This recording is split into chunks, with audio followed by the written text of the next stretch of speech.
A esta hora, temas económicos en nuestra pantalla. ¿Cómo le va? Bienvenido. De inmediato, titulares. Vamos a revisar la situación de Argentina, que está en pleno mes electoral. Tenemos el siguiente panorama. Por un lado, el ministro de Hacienda está en Estados Unidos buscando más fondos o intentando que le giren más las autoridades del Fondo Monetario Internacional. Pero en Argentina hay una crisis de vivienda que también está muy unida a la estampida del precio de los alquileres, que es algo que preocupa y mucho a los habitantes del país. También este punto, esta variable económica va a ser tenida en cuenta por quienes van a votar justamente en las elecciones generales previstas para fin de este mes. Esto implica justamente una patada a los designios de Trump. Que España le esté apostando a Cuba muestra ese camino. A propósito del Día Mundial de la Alimentación, planteamos hoy un espacio de análisis donde vamos a abordar temas interesantes, temas distintos a lo que habitualmente solemos presentarle en nuestro programa.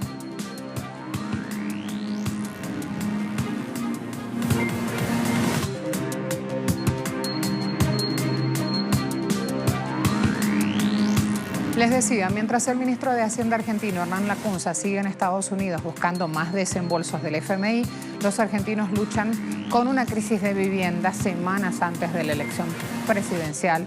Una crisis que no es nueva, que se ha ido gestando y profundizando en este último tiempo y donde hay justamente temas muy importantes para revisar.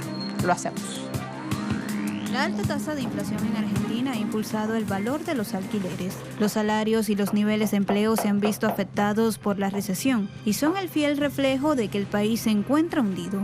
En la capital, Buenos Aires, el distrito más rico del país, cerca del 40% de los inquilinos luchan por pagar sus alquileres, que aumentan a un ritmo más veloz que los salarios, según la Oficina de la Defensa del Pueblo de la Ciudad Autónoma. El Congreso de Argentina está analizando proyectos de propuestas para aliviar la crisis de la vivienda. El martes pasado se presentaron 3 propuestas de ley relacionadas con la vivienda ante legisladores. Pero mientras los políticos evalúan la situación, un número cada vez mayor de argentinos se esfuerzan por pagar los alquileres debido a una crisis económica producto de las políticas macristas.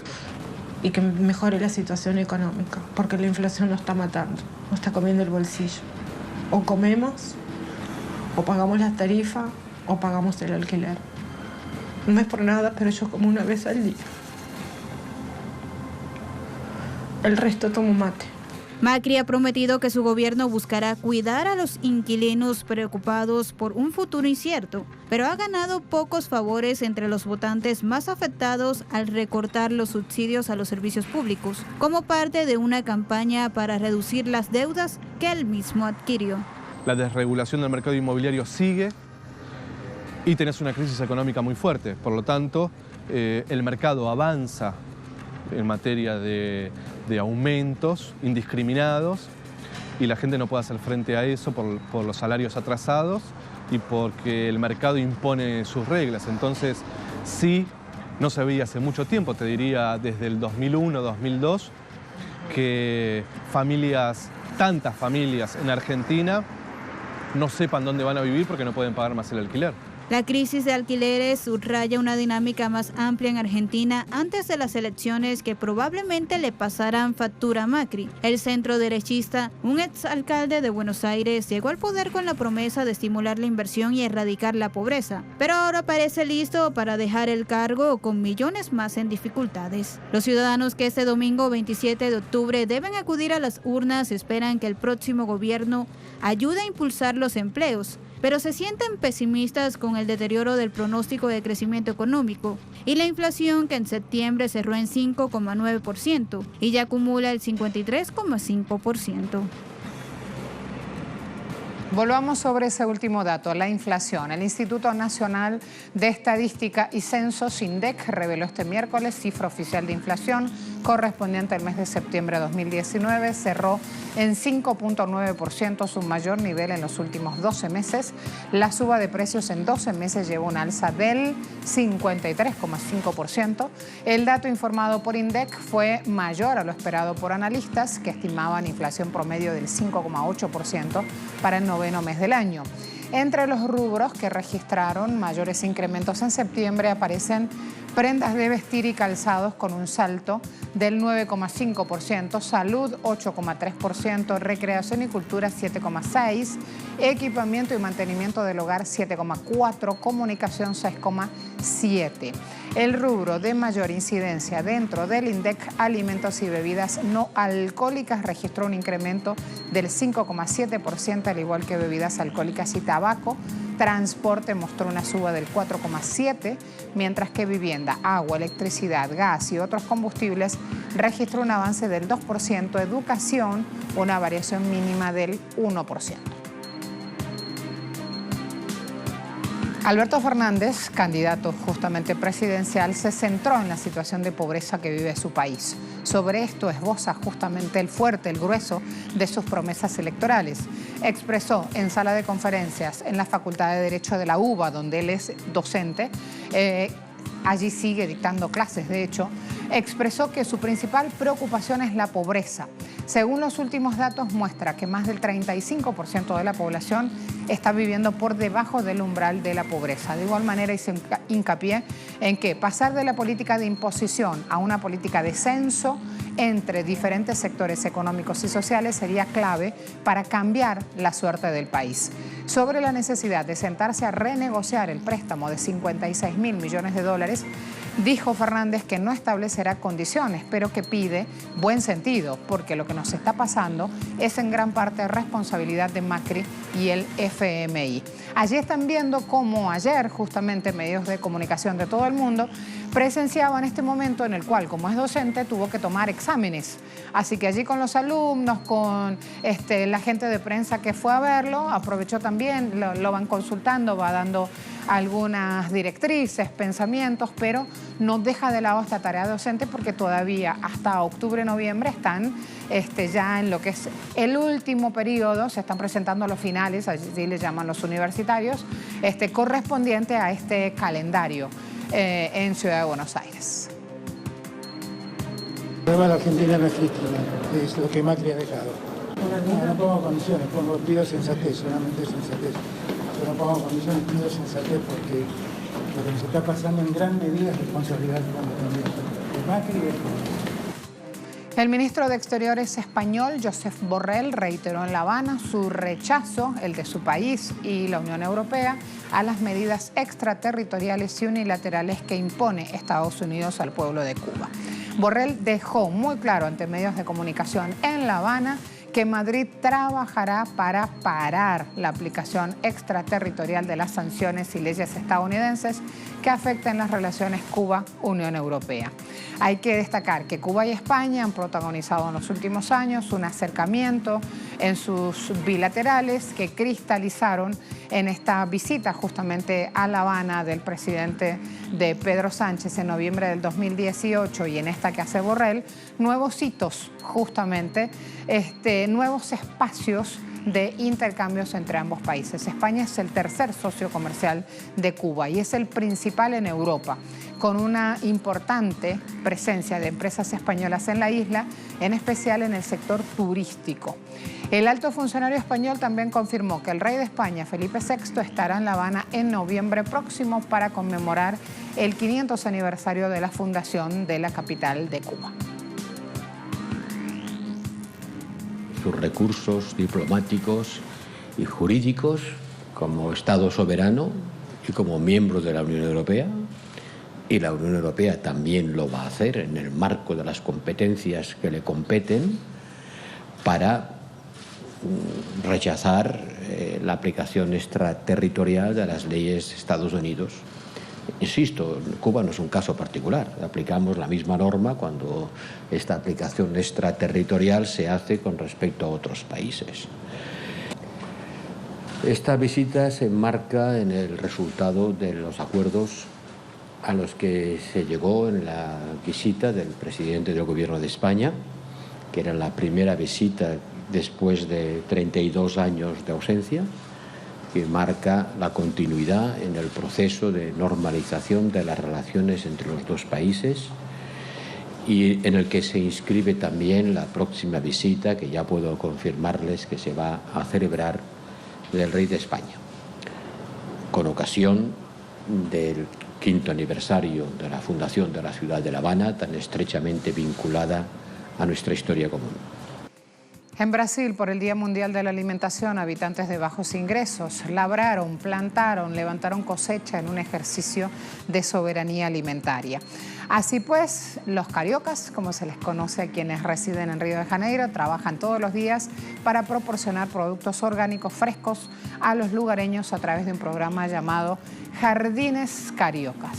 Escuchamos un poquito más de un pronunciamiento de una de sus autoridades, aunque en verdad aquí quienes se agachan, labran, cultivan y ponen todo su empeño en que salga adelante este programa son los ciudadanos que allí habitan.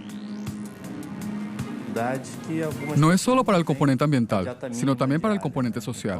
Está yendo a comunidades donde algunas personas carecen de los mínimos dietéticos diarios. Por lo que es un programa de seguridad alimentaria, educación ambiental y también tiene un impacto urbano y paisajístico en la comunidad, que ayuda a todos en él. Por lo tanto, estamos muy orgullosos ahora con el reconocimiento internacional y con la obtención del premio en Francia. Hoy tenemos 45 o 47 jardines. Esto es muy dinámico porque puede liberarlo o atarlo. Nuestra estimación de producción para 2019 es de 70 toneladas de alimentos. Una parte de eso se vende para poder generar ingresos para nuestros equipos. Y la otra parte se dona a escuelas, refugios y hogares de ancianos que están alrededor de los jardines. Esa es la premisa principal del programa, la distribución de la producción. Es muy importante porque estamos plantando, recolectando y ayudando a alimentar a las personas, poniendo comida en las mesas de las familias. Eso es muy importante. A la vuelta, al fin hay acuerdo Brexit. Hasta que no se firme, no lo confirmamos, ya le cuento.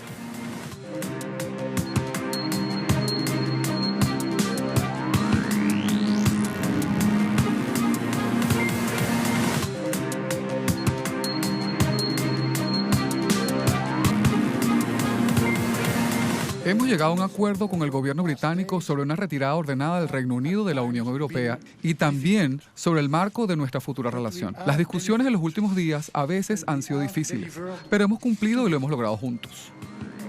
Después de una semana de negociaciones muy tensas, de idas y vueltas, el gobierno de Boris Johnson acordó con la Unión Europea un pacto del Brexit con el que el 31 de octubre se podría consumar de una vez por todas el divorcio europeo.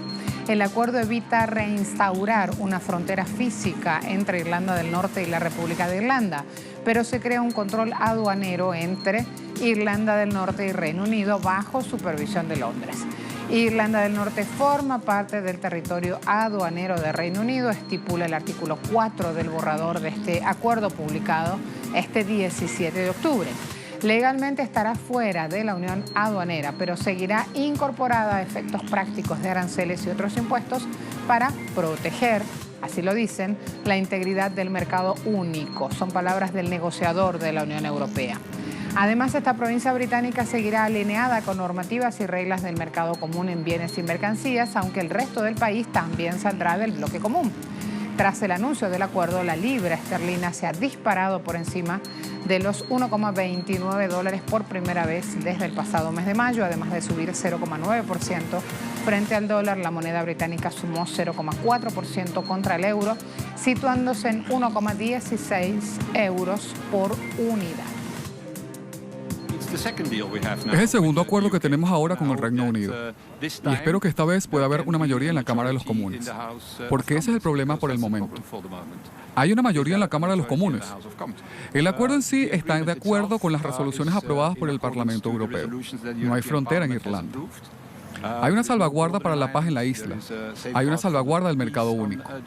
La relación futura será un acuerdo de libre comercio, pero con igualdad de condiciones. Y así, donde Gran Bretaña tiene que seguir también una serie de normas ecológicas, sociales y laborales. Todo esto está de acuerdo con las resoluciones del Parlamento Europeo. Pero antes de comenzar a hacer nuestro trabajo en el interior del Parlamento Europeo, tenemos que dar el consentimiento final.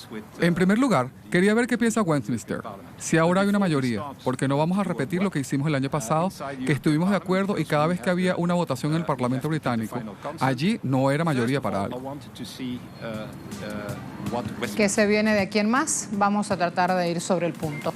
El acuerdo se presentará a los líderes europeos en una cumbre de 2 días que se hace en Bruselas. Comienza hoy. Además de los líderes europeos, el consenso debe ser aprobado por el Parlamento de Reino Unido, que rechazó el acuerdo de retirada de Theresa May 3 veces. Por lo tanto, el nuevo pacto se presentará el sábado, se someterá a votación y según lo confirma una portavoz de Boris Johnson, hay que ver cómo se están moviendo ahí esos votos. Si en esa sesión no se aprueba el acuerdo, Londres debe solicitar a la Unión Europea una nueva prórroga que irá hasta el 31 de enero. Eso lo estipula una ley adoptada recientemente por el Parlamento, la ley BEN. Hay aquí una alerta. Un vocero del Partido Unionista Democrático de Irlanda del Norte declaró a una agencia de noticias Reuters, es su nombre, que su posición sobre el Brexit no había cambiado y que no puede apoyar el acuerdo propuesto por Johnson y la Unión Europea. O sea que de aquí hasta el sábado lo que se viene es ir conociendo el pronunciamiento de cómo va a votar cada uno de quien tiene esa herramienta justamente a mano. Así que atentos, hay un largo camino aún por transcurrir. En España, mientras tanto, los jubilados salieron a la calle exigiendo pensiones dignas. No es un periodo nuevo de protestas, sino más bien una continuidad de las protestas. Miles de pensionistas llegaron al Congreso de los Diputados manifestándose contra una ley exigiendo al nuevo gobierno que salga de las próximas elecciones, que revalorice las pensiones con el IPC real por ley y que suba la mínima y sea igual al salario mínimo interprofesional de 900 euros hasta llegar a los 1.084 euros que recomienda la Carta Social Europea para España. Además, los jubilados piden que se disminuya el copago farmacéutico y se aumente el servicio de prestaciones del sistema sanitario público. Gobierne quien gobierne, las pensiones se defienden. Es lo que dicen estos señores y señoras en las calles.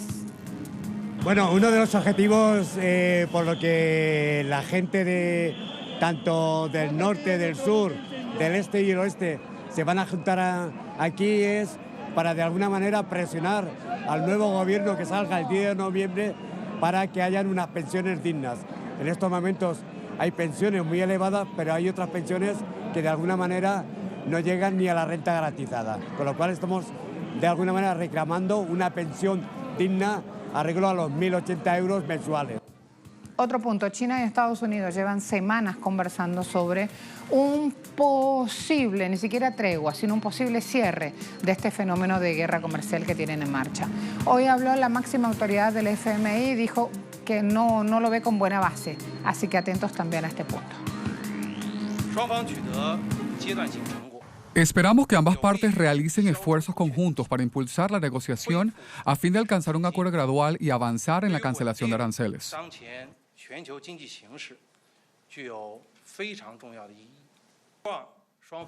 Ambas partes hicieron progresos por etapas, lo que ayudó a reducir la incertidumbre y restaurar la confianza en el mercado. Es importante para estabilizar la actual situación económica global. Hay una fecha pautada también aquí para cerrar un acuerdo y firmarlo, es a fin de mes. Pero, de nuevo, cada vez que Trump dice una cosa, China a su vez asevera, ratifica o no, y también sigue tan intrincado ese laberinto como el del Brexit. A la vuelta, conmemoración del Día Mundial de la Alimentación, les planteo otro panorama en el análisis.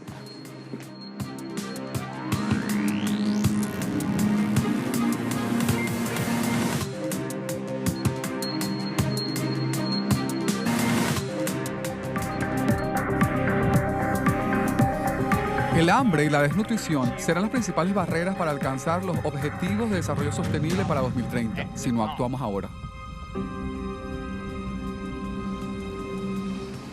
Distintos testimonios, pronunciamientos. Empezamos planteando justamente la fecha de conmemoración, Día Mundial de la Alimentación, y van a tener aquí a continuación algunas declaraciones del director general de la FAO hablando justamente qué implica o qué quiere decir cada vez que nos sentamos y nos ponemos en espacios académicos a aludir.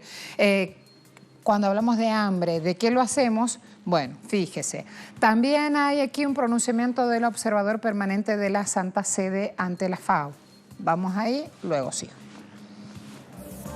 Este 16 de octubre se conmemoró el Día Mundial de la Alimentación. Este año esa fecha marca el 74 aniversario del establecimiento de la FAO, una agencia especializada de las Naciones Unidas que lidera los esfuerzos internacionales para vencer el hambre, esfuerzos que hay que redoblar ante lo inminente.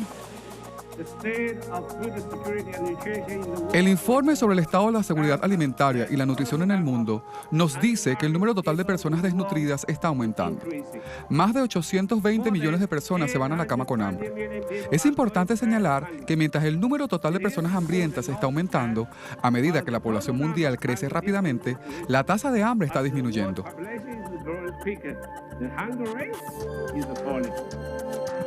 Del total de esas más de 800 millones de personas que padecen desnutrición crónica, el 98% de ellas viven en países en desarrollo. Pero el hambre no se trata solo de desnutrición. También se trata de tener acceso a suficientes alimentos, en cantidad y calidad, para satisfacer las necesidades nutricionales de las personas para una vida saludable. Este es el concepto de hambre cero. Segundo, el sobrepeso, la obesidad y sus asociados. Las enfermedades no transmisibles también están en aumento, afectando a más de 2 millones de personas en todo el mundo.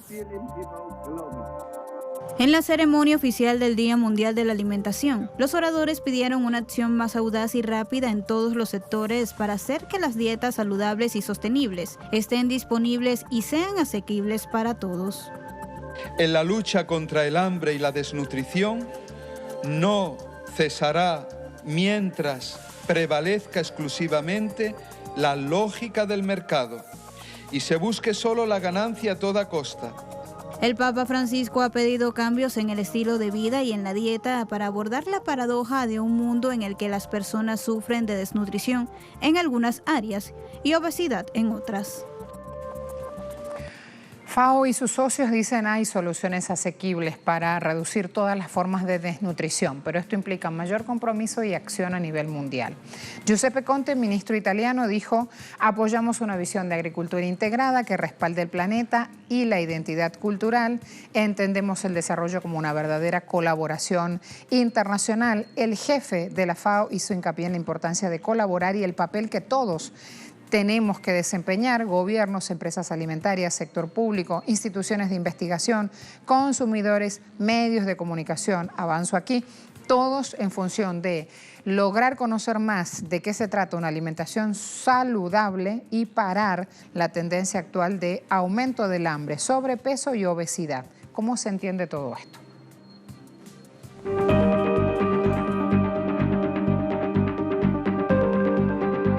Es inaceptable que el hambre aumente en un momento en el que el mundo desperdicia más de 1.000 millones de toneladas de alimentos cada año. Es hora de cambiar la forma en que producimos y consumimos, incluso para reducir las emisiones de efecto invernadero. Transformar los sistemas alimentarios es crucial para alcanzar todos los objetivos de desarrollo sostenible.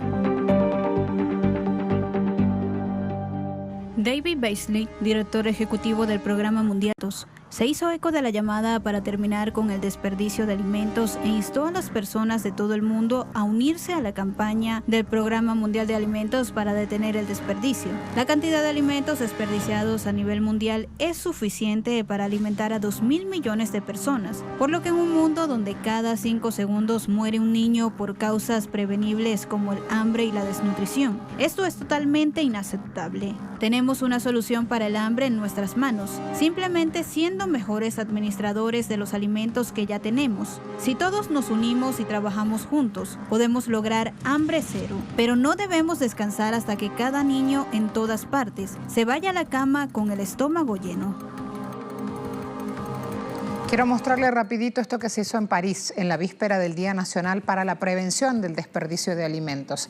Allí Arash Dembaraj, uno de los iniciadores de una ley que obliga a los principales minoristas a entregar artículos no vendidos a organizaciones benéficas, verifica que se esté aplicando correctamente esta ley. Preguntamos, cuando un artículo se vence o está próximo a vencerse, ¿no hay mejor manera que compartirlo antes que botarlo a la basura? Allí el punto clave para entender esto. ¿Por qué estamos tirando comida a la basura? Comida que se puede comer. Si no es comestible, no envenena a las personas. Eso es normal. Pero si es comestible, usted se hace una ensalada pequeña como entrante, con camarones. Tienes un yogur pequeño para el postre. No sé por qué ponen comida en el contenedor de basura. ¿Por qué? ¿Por qué? Es ilegal poner comida en la basura.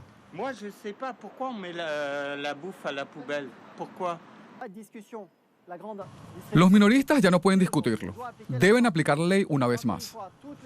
Todas las empresas que aplicarán esta ley serán nuestros aliados. Todos aquellos que se nieguen a aplicarla serán nuestros oponentes y los haremos doblegar. La obligación es para devolver esta comida no vendida a las personas que tienen hambre. Les recuerdo que en Francia, más de 15 millones de franceses para el 15 del mes ya no tienen dinero en sus cuentas bancarias. ¿Lo están viendo? En Francia, que tanto nos venden el bienestar europeo. Gracias. Hasta mañana.